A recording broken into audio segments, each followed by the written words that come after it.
Live from New York, it's a show wishing Rob Parker an early happy birthday. Wow. His birthday is actually today. Oh, the partner. Happy birthday, Rob. Yes. Today, second hour of First Things First. Today, the one reason the Steelers might steal the game from Buffalo. Meanwhile, Kawhi back on the Clippers for 3 years. Does that mean Broussard is back too? When did he ever leave? They're balling. Wow. I'm just saying, they're balling. That's true. I'm a mystery man with the Clippers. I have no idea where I'm at. But right now, of course, it's Wednesday at 4 o'clock. Let me get you caught up to speed. Last night, while eating 2 paninis and underrating the Packers' defense, This guy. a select group of fans, stands, and tomato cans met at a candlelit crumble cookie store to fight and toil. Say, ooh. Burn the midnight oil to construct the best segment in all of sports media. It's an honor and a privilege. It's time for the first playoff edition of Nick's Tears. Also, if I may, it is a pleasure to have once upon a time committee member Greg Jennings back with us for the Tears. It's been a full 5 weeks since Greg's been here for a Tears Didn't he segment get excommunicated because of holidays and vacation and things. And so, I always, sometimes, especially in the important Tears, I like to be able to look to the side and say, he's been in that room with me. He understands You how kicked hard him it can out. be. Well, no, He got excommunicated. term limited. He was term limited. Bottom of the Tears. Dead team walking, the Eagles. They've lost 5 of 6. They have no identity or direction. They might not have a coach. They certainly don't have a defensive coordinator, which is odd because they actually have 2. And somehow their offensive coordinator's getting head coaching interviews. I don't understand any of it. I do know this. They were, even though some people had them going to the Super Bowls recently as 6 days ago, they are currently the dead team walking. Next row, hell of a story. For Tampa and Pittsburgh, it's already been a great story getting here. It would be an unbelievable story if Tampa were able to beat the defending NFC champions in round 1, or if Pittsburgh were able to beat the 2-time defending media Super Bowl champions in round 1. Either way, it's a hell of a story that they're here. Get the offense rolling. They're going to have to score 30 to have any chance. Now, that's easier said than done. Dallas has allowed 30 one time at home all year. Kansas City has allowed 30 one time in the past 2 years. And I don't think, given the Dolphins' defensive injuries and given the Packers' lack of defensive personnel, despite what they did in that game against the Chiefs, when I don't think that same officiating crew is going to help them out with the no-call defensive pass interference either. Wilds, I think they're going to have to win a shootout. I don't know that either can, but that's their only hope. Terrible draw. This is a shame, because these are fun seasons from fun teams, and they got, in my opinion, their worst-case scenario round 1 matchups. For the Lions, you have to deal with the ghosts of Christmas past walking back into the building with Matt Stafford. You are also, all of a sudden, going to have Dan Campbell in a tactical battle with Sean McVay. I don't think that's going to work out great. On the other side, for the Texans, you once again make the playoffs. You're the first playoff game, your regular Saturday afternoon slot, and you're playing a team that has, while you have no experience, they have the most experienced, second most experienced quarterback in the postseason, and a defensive front that is going to be able to disrupt your offense unlike any other defense in the postseason, and a secondary that's going to be able to take away your only healthy receiver yet, Nico Collins. I like both of these teams. I've enjoyed watching them. I think it's a terrible draw. Don't kill us, quarterback.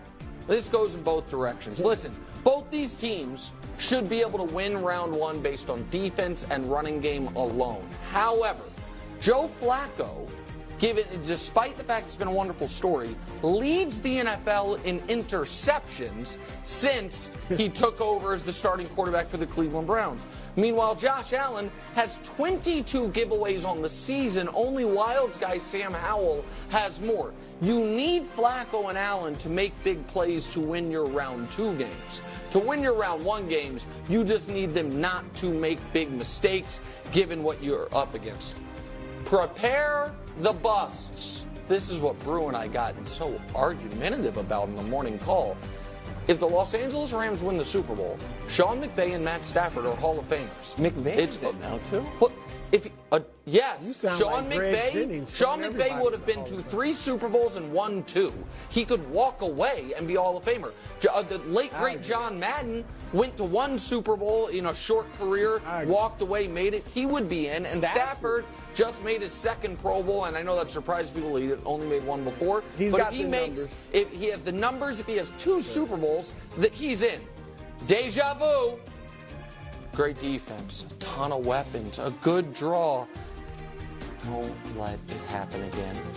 In 2019, this was the story for a 13-win Niner team, and then quarterback play in the Super Bowl killed them. In 2021, this was the story for a 13-win Niner team, and then quarterback play in the NFC title game killed them. In 2022, this was the story for an excellent Niner team. Actually, it might have been 10 wins in 2021, pardon me, and quarterback injury killed them. They have had a Super Bowl caliber team 4 of the last 6 years, and quarterback play has killed them. They hope it does not happen again. Okay. Now the rest, Bob. You know what, Brew? Wow. You were right. You know what? We argued about it all year. Brew, I thought about it. This is a W. I thought about it. This is a W you know what? for me. Wilds, it's rare. Cat 3 opinion by me. Just wrong. Brew was right all along. The Cowboys are, in fact, Super Bowl or bust. And finally, atop the tiers, an all-time team. The Ravens, a plus 200-point differential, an MVP at quarterback, the #1 scoring defense. They check all the boxes, and that might... That's 13. You're not tricking. Still the champs! Okay. Oh, everybody's 0-0, and they are still, in fact, the champions. Throw the regular season out. You want to face Mahomes? You want to face Reed? I don't think you do. There it is, Greg Jennings. Okay. Wild card weekend tears. I'm just jumping straight to you. The Chiefs, stop it. What? Cut it out, Nick. You've done this all season long, not. and I'm not buying it. And What do you mean? I tune in when I'm not here in your little A block where I'm not invited. It's just the 3 amigos. And you talk about how great Patrick Mahomes is and being the best quarterback and blah, blah, blah, blah, blah. Yeah. But can we see how good he's really been in comparison to all these quarterbacks? Full image. Okay, well, we don't have do we not? Are you kidding me? What are we doing, guys? Don't do this to me. Okay, maybe we'll have it. My full screen has to support my take. This is not going to go over great if I don't have that. I thought it was like, oh, wow, they're not good. Full image placeholder. You know what? I don't even need it. Okay, go ahead. When you look at below 5, there it is. When you don't need it, it shows up. Look at these numbers. These are the quarterback play of teams below 500 record that are quarterbacks that are remaining in the postseason. I follow. Look at Mahomes, 1-4. And then we might say, well, yeah, because it's receivers and you put it on the receivers. Well, let's look at his yards per pass when we talk about the receivers. It's not just about the drops. They've reduced their style of offense to, you know what, let's just try to get these guys the ball, and they don't get the ball down the field. So he has the lowest yards per pass. And then when you look at passer rating.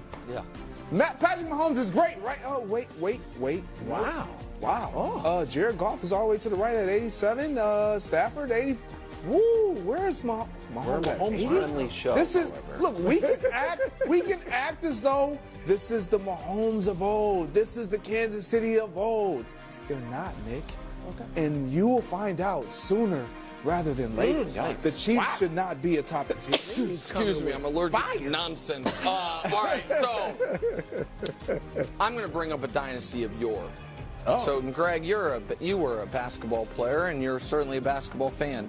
2002, the Los Angeles Lakers, they were going for their 3rd ring. They were trying to cement a dynasty. 3rd straight. And, well, their 3rd ring, though. Yes, it would have been 3rd straight, but it also was their 3rd ring of the Shaq-Kobe era. And unlike in years past, they weren't the 1 seed. They weren't even the 2 seed. They, in fact, were the 3 seed. And they had to go on the road in round 2 and on the road in round 3. And that ended with everyone being like, oh, wait, we really thought the Kings were going to do it, did we? That seemed pretty foolish. Now, maybe the refs had something to do with that. By the way, I'm not opposed to that either. However, we'll just see. If you have an opportunity to be right. You've been beating the drum throughout the week that the Chiefs are dead and done and losing to the Dolphins. We'll see. Go ahead. Greg, excellent job. Excellent job. And on that graphic about records against winning teams was Dak Prescott and the Cowboys at 3-4. So how in the world, I'll handle the Niners being third. I get it with the Chiefs. That's your team. You want them on the top. We know they don't deserve to be there, but you throw them up there, that's fine.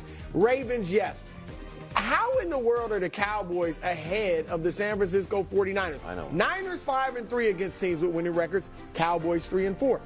Nick, you just last couple segments ago, who has the better head coach? Kyle Shanahan or Mike McCarthy? The Niners. Okay. Who has the better defense? That's a close one. Nobody's saying, run the ball. But you're leaving out the most important one. But I think you would say the best defense is the Niners. But you're leaving out the most important one. Well, look, statistically, Brock Purdy is very close to Dak Prescott. I think Dak is better quarterback. Yeah. But playoff, I mean, I think that's what you want to hold against Brock. Brock has actually been I don't want to hold very the good in the playoffs. playoffs. Passer rating, he has not. Better. He has not. Completion percentage, This is 2-1. This is he played ridiculous. two full games. One of them he threw for 300 plus and 3 one TDs. good playoff game. And one of them he outplayed Dak. That's what you were. In that one there, he was clean. He was clean, and Dak was dirty, and threw 2 interceptions, and he was better. So there is no, and not to mention the 32-point drubbing. Look at the bottom. 49ers beating Dallas by 32 wasn't enough? No. How in the world can you put Dallas ahead of the Niners right now with a straight face? Because I think they're better. And because their quarterback. I mean, I'm sorry. I think they're... Greg, how many times you get beat by 32 points by teams that were worse than you? Am I they both, by the way, I know we have viewed the Niners in a certain light and the Cowboys in another light. They both won 12 games this year. They both, to Brew's point, statistically speaking, their quarterbacks had similar production, but the Cowboys was better. The Cowboys and Niners defense, to me, is a coin flip. I don't think you can say hands down the Niners have a better defense than Dallas. Brew, you have argued, every time I've argued against Purdy being MVP, you have made the case the Cowboys' offensive line and the Cowboys' weapons is great. It is. So, so Purdy I'll did take it with the team whose quarterback I trust more. Go ahead, Wilds. I'm here to turn over a new leaf. Because remember, I'm adding something to my New Year's resolutions. As you know, I gave up defending Mac Jones, Casamigos and Soda, and also picking against the Cowboys. I've picked against the Cowboys. Every week? Not every week, but a lot. I've been waiting for this F game. I'm trying to time the F game. I can't do it anymore. I'm moving the Cowboys above the Ravens as the number 2 team, and here's why. First of all, they're 16-0 at home. And a while I was like you, I was like, well, they're due for a loss. I'm like, no, they're not. They're just going to be 17-0, and then they're going to be 18-0, so I'm done picking against them. The other thing I'm ready to admit, as much as we want to talk about Tyreek Hill, and because he does backflips, I guess, CeeDee Lamb is him. CeeDee Lamb seems like he's all over the field, seems like he's always open. They're running interesting little handoffs to him. I'm now officially a CeeDee Lamb fan. And finally, I sampled one of your takes. Some people would say stole. Yeah, that's what you typically do. Sample. Check, because I bought you that panini. Oh, yeah. Part of the payment. 2 seeds don't lose. So I'm claiming that this is better than a bye. But Wilds, are they better than the Ravens who are on a bye? Yeah. I would rather have a Cowboys team host the Packers